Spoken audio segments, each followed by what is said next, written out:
Hola a todos, un saludo muy especial a los estudiantes de técnica en danza del SENA y un agradecimiento también muy especial a Amapola por permitirme compartir con ustedes este espacio de esta videoconferencia. Recordemos que vamos a tener en total dos conferencias. Esta primera se va a centrar en la danza del Antiguo Egipto y su evolución hasta el Egipto actual, que el Egipto actual es una república árabe, para tener esos dos contextos claros, no confundir el Egipto antiguo, que es el Egipto faraónico, con el Egipto actual, que es la República Árabe de Egipto. Hoy vamos a tratar en esta primera videoconferencia este tema de la danza y van a recibir luego su segunda videoconferencia, donde ya vamos a desarrollar las celebraciones, los festivales más importantes para los antiguos egipcios, cómo se desarrollaban, qué intencionalidad había detrás de ellos, cómo era la música, la danza y la celebración, el carácter religioso y el carácter sagrado. Ese sería el tema que trataremos en la segunda videoconferencia. Primero, para dar inicio, quisiera hacer un breve contexto histórico acerca del Antiguo Egipto, y es que Egipto es definido por Heródoto, el historiador griego, como un don del Nilo. Es decir, en el Antiguo Egipto no podríamos imaginarnos el esplendor que tuvo esta civilización y todo lo que desarrolló si no hubiese sido por el maravilloso río Nilo, que fue su fuente de vida, de prosperidad, fue el que marcó el ritmo de sus estaciones. De hecho, el calendario egipcio estaba dividido en 3 momentos, de acuerdo a la sequía, a la inundación y cuando se forma ese limo fértil en el valle del Nilo, que es lo que permite que haya cultivos, por ende alimento, sustento y vida. Entonces, Egipto tiene una vasta zona desértica, pero la parte que es fértil, gracias a ese limo que se forma con el río Nilo, es lo que se conoce como Kemet o Kemet, que significa tierra negra. Quería primero que todo compartirles esto porque nosotros hablamos de Egipto, Egipto, pero Egipto es el nombre actual del país. Los antiguos egipcios llamaban a su tierra Kemet, como les digo, que significa tierra negra. Para ellos, el color negro no tiene la connotación que tiene para nosotros hoy en día este color, y sobre todo en Occidente, que está vinculado con lo oscuro, con el luto, con el duelo, con la tristeza. Para los antiguos egipcios, el negro era todo lo contrario. Era el color que estaba vinculado a la vida, a la felicidad, a la fiesta. ¿Por qué? Porque ese limo fértil que permitía precisamente la vida en el antiguo Egipto tenía un color verde oscuro, casi negro. Entonces, para ellos era el color que permitía la vida, ¿cierto? Esa vida y esa fuente inagotable de recursos que les aportaba el río Nilo. Entonces, cada vez que ellos se referían a su tierra, se referían a Kemet. Y, por el contrario, la parte desértica la llamaban Deshret. Deshret significa tierra roja. De hecho, el jeroglífico que se utiliza para nombrar esa tierra roja, ese desierto, también lo utilizaban para designar los países extranjeros, porque para ellos los países extranjeros eran los que estaban por fuera de Kemet, su tierra fértil. Entonces, importante también resaltar que el río Nilo constituyó la principal vía de transporte de personas y de mercancías en todo el país. Y con más de 6.600 kilómetros de longitud, el río Nilo es el mayor río del continente africano.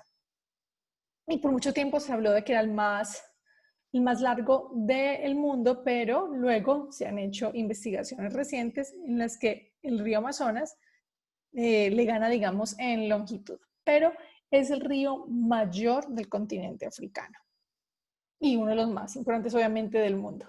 Los antiguos egipcios se asentaron únicamente en los últimos 1.300 kilómetros del cauce del río Nilo, porque allí era posible la navegación fluvial.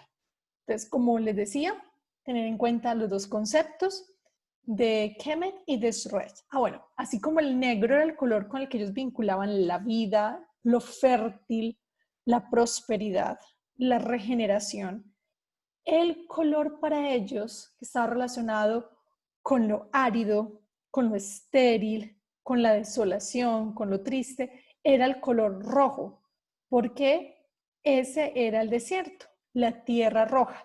Era un color rojizo, de la arena del desierto, y por eso ellos conectaban el rojo con la aridez del desierto. Entonces, para ellos, vestir de rojo o el color rojo como tal no era un color como para nosotros, que es el color alegre de la pasión. No, para ellos era todo lo contrario. Egipto, antes de ser el Egipto que conocemos con los faraones, estaba el imperio dividido en dos partes, Alto y Bajo Egipto. Cuando escuchamos la palabra alto, nos imaginaríamos que es arriba. No, el Alto Egipto es al sur del país, porque ellos lo veían era de acuerdo a la dirección en la que van las aguas del río. Y el río desemboca, después del delta del Nilo al norte, va a desembocar en el mar Mediterráneo. Entonces, para ellos, el Alto Egipto quedaba al sur del país y el Bajo Egipto es el que quedaba al norte del país. Es decir, el Bajo Egipto es el que va a estar cerca de ese delta del río Nilo y el Alto va a estar abajo. Y tenían también dos coronas antes de que se unificara el imperio. Por eso de aquí vamos a pasar a qué era esa historia antes de la historia. Porque nosotros conocemos hoy en día lo más famoso, la parte del Egipto, de la tierra de los faraones. Pero antes de ese Egipto faraónico, hubo un Egipto que se conoce como Egipto predinástico, es decir, antes de las dinastías en las que estuvo dividido el imperio. Entonces vamos a ver un poquito acerca de ese Egipto predinástico. El término predinástico es el lapso de tiempo, como les estaba comentando, entre la primera dinastía histórica y los antecedentes. Es un mismo proceso cultural que hunde las raíces en el comienzo neolítico en el valle del Nilo egipcio. Cuando el imperio se unifica, es decir, cuando el Alto y el Bajo Egipto se unifican, Egipto queda como un solo imperio y se unen de hecho las dos coronas y ya el faraón es uno solo y porta la corona unificada, se dice que se le debe a un faraón conocido como Narmer o Menes. Y hay una paleta muy famosa en la historia del Antiguo Egipto que narra cuando él somete a los pueblos enemigos y puede unificar el imperio. Vuelvo otra vez aquí al Egipto predinástico. Entonces, el predinástico primitivo se le conocía como periodo badariense, que es la instalación definitiva del modo de vida neolítico en el Valle del Nilo. O sea, es allí, en ese primer periodo más primitivo, donde se instala la vida en el Valle del Nilo. Los otros términos con los que vamos a conocer los otros momentos de ese Egipto predinástico, que son amratiense, jersense o huersense, se conoce de las dos maneras, y samainiense, son nombres diferentes estados de ese Egipto predinástico, y estos nombres se derivan de los lugares puntuales donde se hicieron los hallazgos arqueológicos que permitieron ver y tener las evidencias para poder identificar cómo eran cada uno de estos periodos. Entonces, dependiendo de ese lugar donde hubo el hallazgo arqueológico, se nombró esa parte de ese estado del periodo predinástico. Se conoce más comúnmente cuando quieran buscar en la web acerca de estos periodos antes del Egipto, digamos, dinástico y de los diferentes momentos del imperio, hay una palabra con la que se identifica más fácil y es la palabra Nagada. Entonces, a ese periodo amartiense se le conoce como Nagada I. Al periodo jersense se le conoce como Nagada II. Y al periodo samainiense se le conoce como Nagada III. Aquí en las imágenes les dejo algunos de los hallazgos arqueológicos de ese Egipto predinástico para que podamos ver cómo evolucionó el arte y las representaciones artísticas en el Antiguo Egipto. Podemos ver, por ejemplo, cómo predominaban solamente dos colores en las cerámicas y en las vasijas, un color más claro sobre lo que está pintado, que es en un tono más rojizo, más fuerte. Vemos, por ejemplo, en la parte abajo, la parte inferior, la imagen de la momia de este Egipto predinástico, donde no vamos a ver el proceso elaborado de embalsamamiento y momificación que vamos a ver luego en el Antiguo Egipto, sino que eran enterramientos muy básicos, muy sencillos, donde las condiciones climáticas eran las que ayudaban a disecar el cuerpo y se ponía en posición fetal. Muy diferente a lo que vamos a encontrar luego en el proceso de embalsamamiento, momificación, los sarcófagos, los diferentes tipos de tumbas y enterramientos. Ahora ya vamos al Egipto que conocemos como Egipto faraónico, que es el Egipto que está dividido por periodos y por dinastías. Entonces, para poder conocer esta división o esta cronología del Antiguo Egipto, hay tres referentes que ayudaron a armar y organizar esa lista de reyes y de monarcas del Antiguo Egipto. Y esos tres referentes o listados son las fuentes más importantes para verlo configurado lo más completo posible. Son esos tres que vemos en las imágenes. La piedra de Palermo, en la imagen hay un fragmento de la piedra. El segundo es la lista real de Abidos y el tercero es el canon real de Turín. En la piedra de Palermo aparecen grabadas las dinastías desde el imperio arcaico hasta la quinta dinastía de Egipto. En la lista real de Abidos, en la lista de los 66 faraones que estuvieron antes del faraón Seti I y se grabaron en el templo de Abidos. Este faraón Seti I fue el papá del famoso faraón Ramsés II. Y el canon real de Turín es un papiro que está precisamente fechado de la época de Ramsés II. Qué pena, ahí ese no es el 11, sino que es Ramsés II. Y donde se detalla el listado de faraones que reinaron en el Antiguo Egipto. Es un documento de excepcional valor y el escriba incluye incluso a los reyes que se consideraban como menores o menos importantes. Entonces se puede decir que este papiro es uno de los más completos. Para completar estos registros, esos tres referentes que les acabo de mencionar, la historia de Egipto se suele consultar escrita por un sacerdote y también historiador que se llamaba Manetón.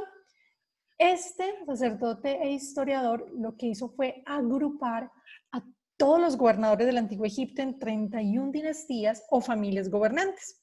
Entonces, por eso cuando nosotros vamos a estudiar la historia del Antiguo Egipto encontramos que fue una civilización dividida en imperios y dinastías. Y vamos a encontrar también, además de esa división de imperios y dinastías, unos periodos que se conocen como periodos intermedios que relatan momentos en los que Egipto atravesó grandes dificultades en su gobierno. Son como si fueran unos pequeños paréntesis en la historia. Entonces, hay tres periodos muy importantes en medio de toda esta extensa cronología egipcia, que son el Imperio Antiguo, el Imperio Medio y el Imperio Nuevo. Que ahorita incluso vamos a ver más adelante lo que representó la danza en el Imperio Antiguo, en el Medio y en el Nuevo.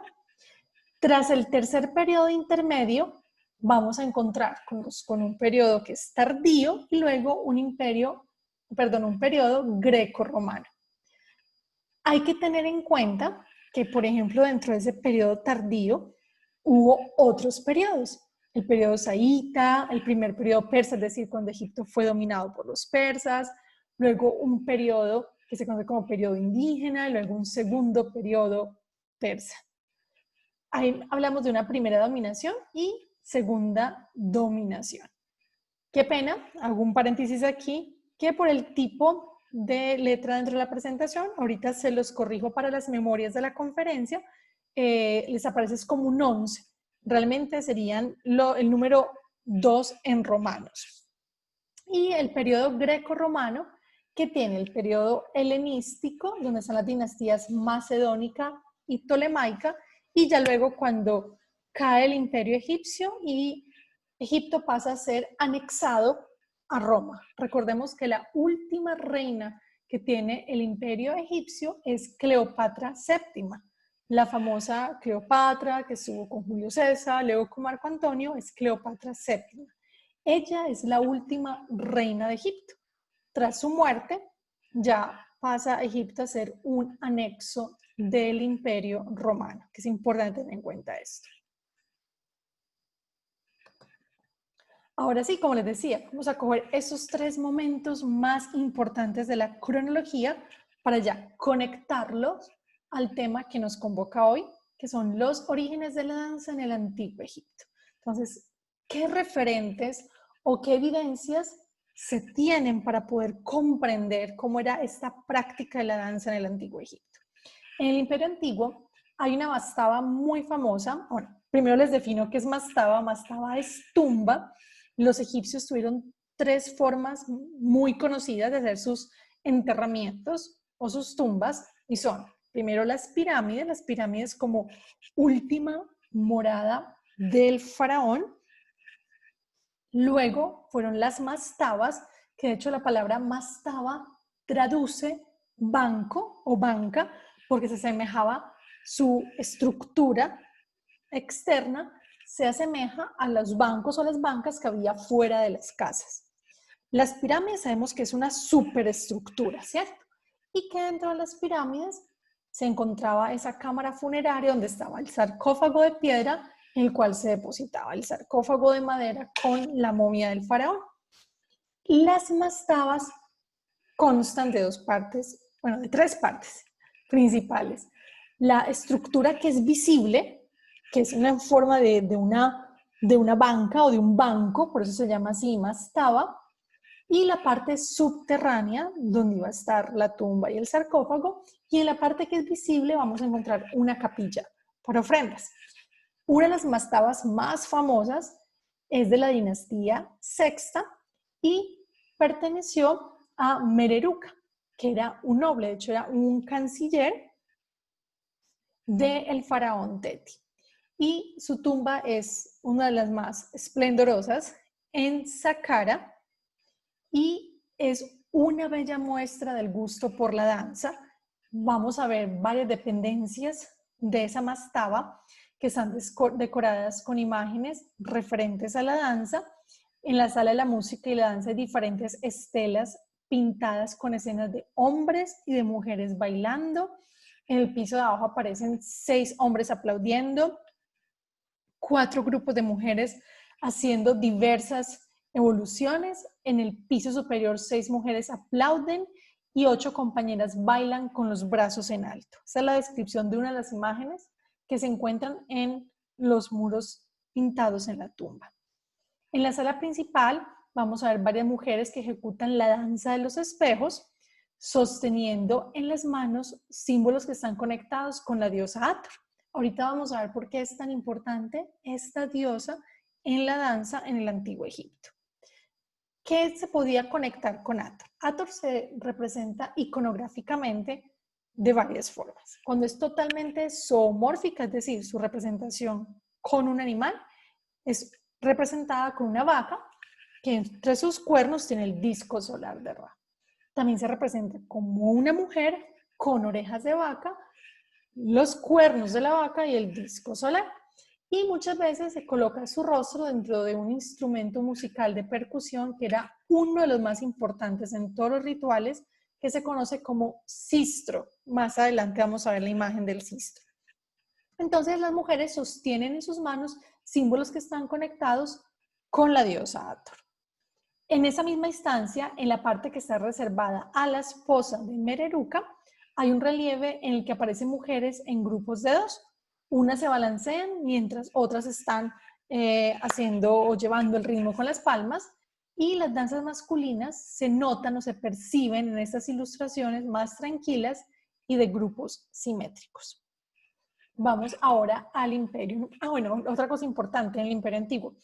mientras las danzas masculinas estaban más tranquilas, las mujeres aparecían semidesnudas en la danza, por lo general con los senos expuestos.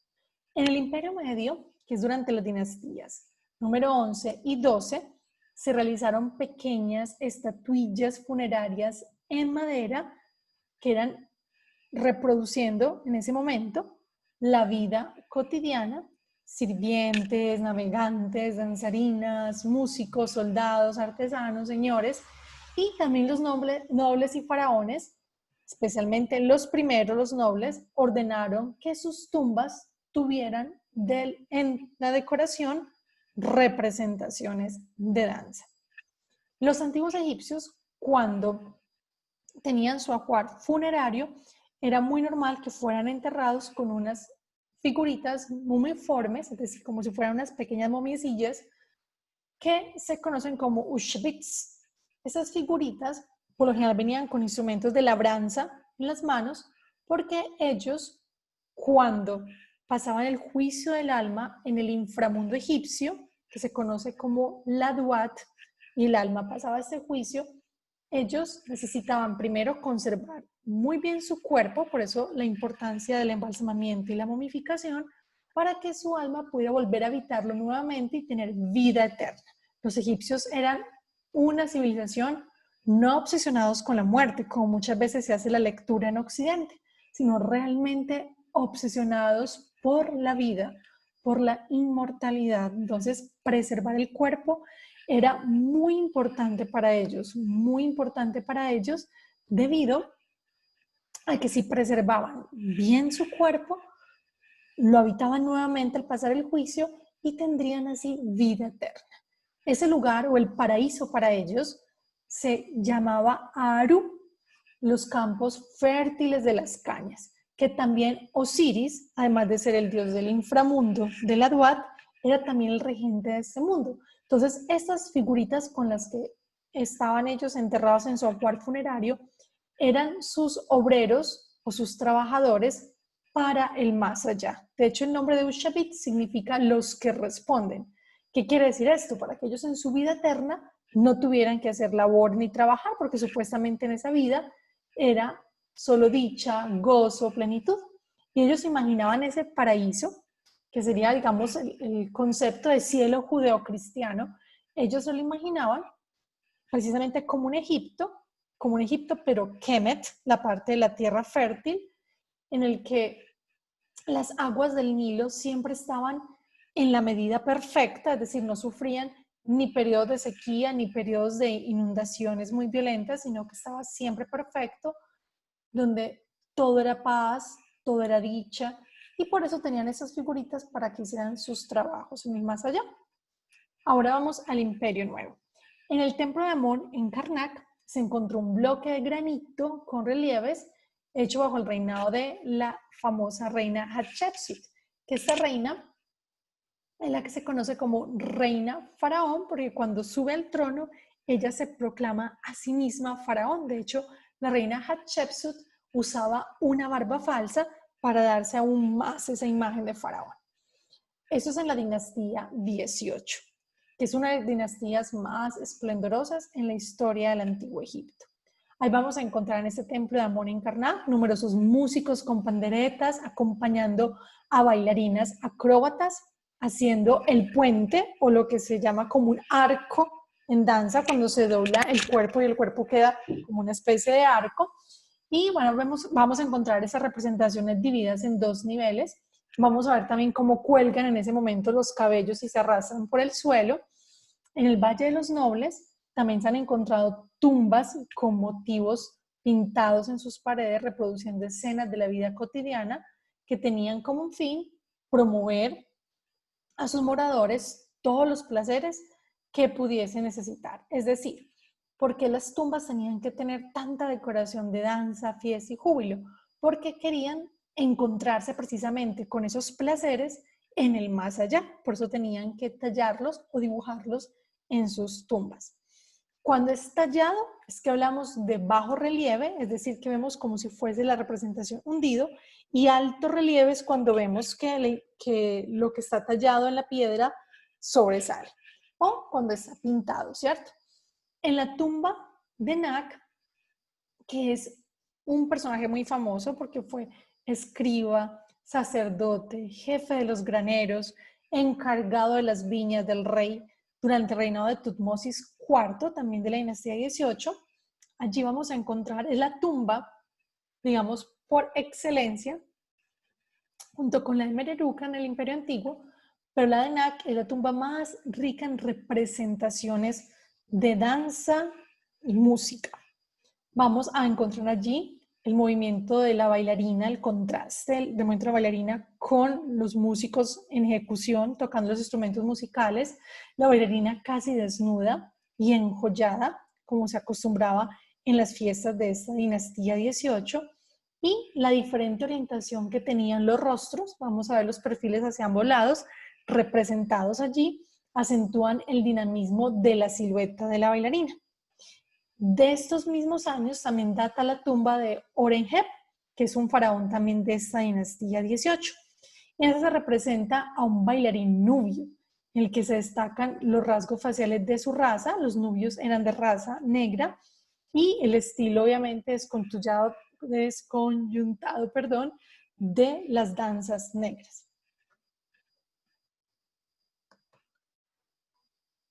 Entonces podemos decir que la importancia de la música, la danza y el canto eran que conectaban directamente a los antiguos egipcios con sus dioses. Los cantantes, los músicos y las bailarinas, de hecho, eran considerados profesionales en los templos. Es decir, su arte tenía un carácter de gran importancia. También se encontraba la danza asociada a los banquetes, a las fiestas normales y a las fiestas populares o festivales, y la evidencia de estas celebraciones nos llegan a través, por lo general, del ámbito funerario, es decir, en las tumbas, y también por los festivales más famosos como el de Opet o Hebset, que lo vamos a ver en la segunda videoconferencia, junto con todos los festivales del Antiguo Egipto, que también vamos a encontrar evidencias de ellos en los templos.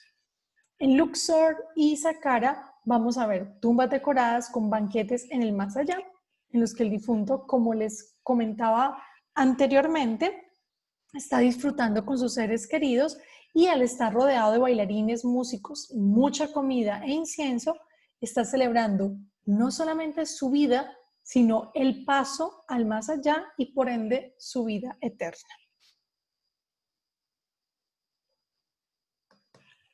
Bueno, la imagen que está aquí, me devuelvo. Esta es de la tumba de Nak, por ejemplo. Listo. La danza y lo divino. La danza, como les decía, tenía un carácter sagrado porque conectaba a los egipcios con lo divino. Primero, porque estaba conectado a las celebraciones monárquicas, es decir, del faraón y la reina. Y sabemos que los faraones y las reinas eran representaciones de sus dioses en tierra. De hecho, el faraón era heredero al trono del dios Horus. ¿Por qué? Para los antiguos egipcios, en el mito de su creación, el mundo era un vacío inmenso, acuoso. Como podemos ver, todas las culturas, y vamos a investigar todas las culturas, siempre conectamos el agua con la vida. Entonces ese vacío inmenso, que se habla que era un vacío en el que abundaba el caos, pero era un vacío en medio del agua. Entonces los egipcios, para contar el nacimiento de sus dioses, tienen 4 cosmogonías, es decir, 4 formas de explicar el nacimiento de sus dioses. La más conocida es la cosmogonía heliopolitana. Esa fue la que más duró a lo largo del imperio del Antiguo Egipto. También está la hermopolitana, la cosmogonía menfita y la de esta. Pero en la heliopolitana, que es la más difundida, se habla que de ese origen primigenio, en esas aguas primordiales que se le conoce como Nun, surgen los vientos y la humedad y la luz. Se habla de Shu y de Tefnut, y de la unión de este viento y de esta humedad surge Ra, que es el dios solar. Y de hecho Ra, que es el dios solar, tenía otros dos nombres, dependiendo del momento del sol en el día. Cuando hablamos del sol del amanecer, nos referimos a Kepri, y de hecho ahí se va a representar con un escarabajo. Cuando hablamos del sol más potente, que es el del mediodía, vamos a hablar de Ra. Y cuando ya hablamos del sol poniente o el atardecer, hablamos de Atum. Entonces, Ra es quien comienza a regir en Egipto antes que vinieran los humanos o los faraones a gobernar, fueron los dioses. Y Ra luego entrega a Osiris la parte fértil, es decir, Kemet, y a Set la parte árida, es decir, Deshret, el desierto. Es por eso que estos dos hermanos, Osiris y Set, siempre tuvieron una disputa, porque Set estaba envidioso de que su hermano Osiris le hubiera tocado la mejor parte. Entonces, muchas veces pensamos en Osiris solamente como el dios del inframundo o el dios de los muertos para los antiguos egipcios, pero realmente Osiris fue quien recibió de Ra el poder gobernar a Kemet. Es decir, que Osiris está conectado también con la regeneración, con la fertilidad. De hecho, el color de la piel de este dios es de color verde, conectado a ese limo fértil del río Nilo. Cuando Set atenta contra su hermano en dos oportunidades, que la última es en la que lo fragmenta en los famosos 14 pedazos, que Isis, que es la hermana y esposa de Osiris, reúne junto con su hermana Neftis, que le ayuda para volver a armar a Osiris, y Anubis hace allí la primera momia de la historia del antiguo Egipto, y devuelven a Osiris a la vida. Es allí donde esa inmortalidad se ratifica en Osiris y pasa a ser el regente del inframundo de la Duat, y su hijo Horus es el que recibe el trono de esa tierra fértil de Egipto y quien tiene que crecer para vengar a su padre por lo que le hizo su tío Set. Entonces, los faraones son realmente los herederos de Horus en ese trono. Por eso está conectada la danza con lo divino, porque para ellos, cada vez que se danzaba o que se bailaba o que había canto y había música, era el momento de una conexión, así fuera una fiesta normal o una fiesta popular o un festival, siempre estaba conectado con los monarcas y por ende con los dioses. Entonces se danzaba para celebrar aspectos religiosos que tienen que ver con la monarquía y, recordemos, dioses en tierra, son los faraones y las reinas. Hathor era la diosa principal que estaba asociada con la danza y con la música. Hathor también era la diosa del amor, de la belleza, y fue la esposa del dios Horus. Otro dios importante asociado a la música es un dios que se le conoce como el dios enano, que es el que hemos reflejado aquí en esta imagen, que es el dios Bes, que aparece muchas veces bailando o tocando un tambor. Y en la otra imagen, en la superior, vemos a la diosa Hathor en su iconografía de mujer con los cuernos de vaca y el disco solar. Y vamos a ver que está amamantando a su hijo, que su hijo es otro de los dioses importantes en la danza y en la música, que era el dios Ai, o Iji, o Ei. Vamos a encontrar estas tres formas de nombrarlo. Y él era la contrapartida de su madre Hathor. Y hay referencias ocasionales de este dios de Ai en el libro de los muertos, y su nombre puede significar, según los textos de los sarcófagos, que allí también se ha sacado mucha evidencia frente a este tema, el tocador del sistro. Recordemos que ese sistro era el instrumento más importante a nivel de lo sagrado, de las fiestas sagradas. Entonces se conocía como el tocador de sistro, porque es el instrumento también que se conecta con su madre Hathor, o ternero, en alusión a que era hijo de la diosa, que se representa con una vaca. Y en algunas otras explicaciones también lo han puesto como hijo de Isis o de Sekhmet, la diosa leona. Como les digo, como varias cosmogonías o formas de explicar el origen de los dioses, va a pasar muchas veces esto. Otra cosa es que los dioses egipcios tenían la capacidad de adoptar representaciones de otro dios o de otra diosa cuando iban a adoptar el rol de ese dios o su característica connatural. Por eso vamos a ver muchas veces, por ejemplo, la fusión de Isis-Hathor. Es decir, vamos a ver a la diosa Isis con sus alas de Isis, pero vamos a ver que va a lucir los cuernos de vaca, porque en ese momento ya está representando Isis, que también tiene el poder de la fecundidad y la maternidad como Hathor, sobre todo cuando Isis amamanta a Horus, va a tomar parte también de la iconografía de Hathor. Y estas fusiones entre los dioses van a pasar en todo el panteón de los dioses egipcios. Aquí vamos a ver representaciones de escenas de danza y debido a la forma como se representaban los bailarines, tanto tallados en los muros de las tumbas o en los templos, en alto relieve o bajo relieve, o las ilustraciones que encontramos también sobre los papiros, no se puede saber a ciencia exacta cómo eran sus movimientos. Es decir, se han hecho interpretaciones por la forma de estas representaciones como vemos en las imágenes 1, 2 y 3, pero como es un imperio en el que no podemos tener un registro del movimiento, no es como en nuestra época que hay registro de video y se puede ver en movimiento cómo son las prácticas culturales y cómo son las prácticas artísticas.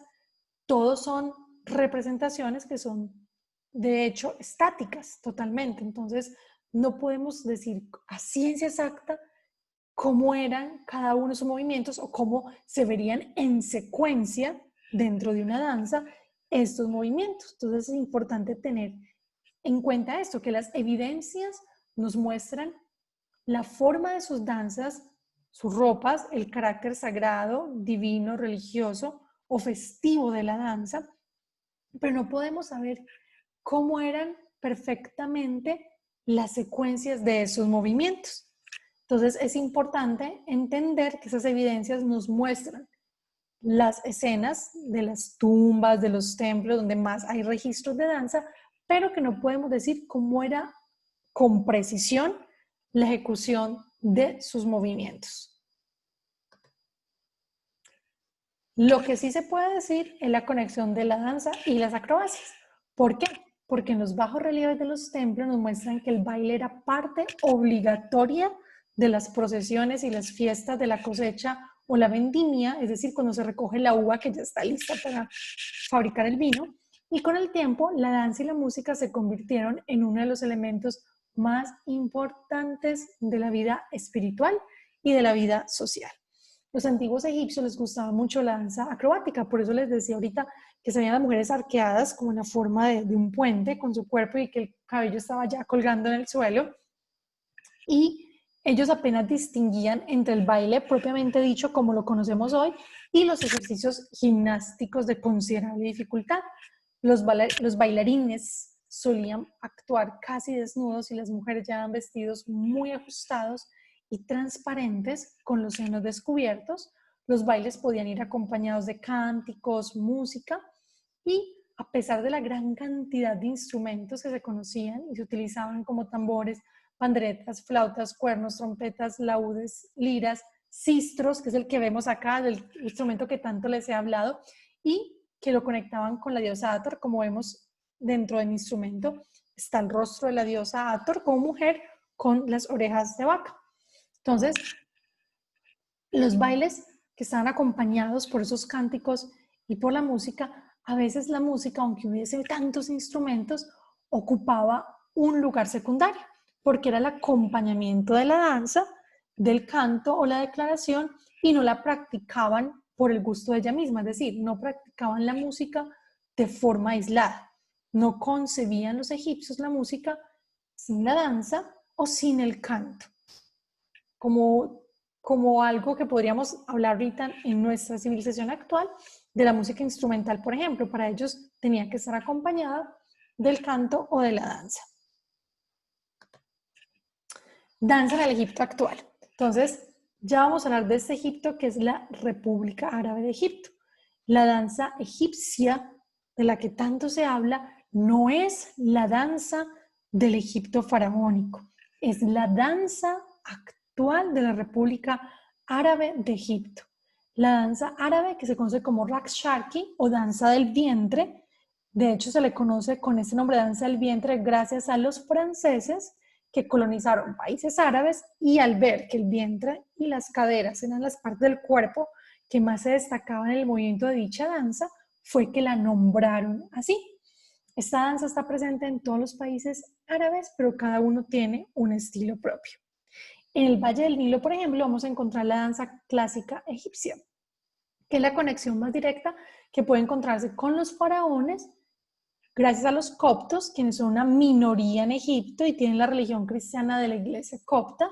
De hecho, la lengua copta es la última variación o la última etapa del idioma egipcio antiguo, porque la escritura jeroglífica pasó por varios momentos, está la ariática cursiva y la copta es la última fase de ese egipcio antiguo en el idioma. Entonces, la conexión más directa que hay con los faraones en la actualidad son los coptos. Pero entender que en el Valle del Nilo se encuentra esta danza clásica egipcia, pero estamos hablando de un Egipto árabe. Una de las danzas folclóricas más conocidas es la danza con bastón, que se conoce como Saidi, y la vemos en la imagen de la mitad.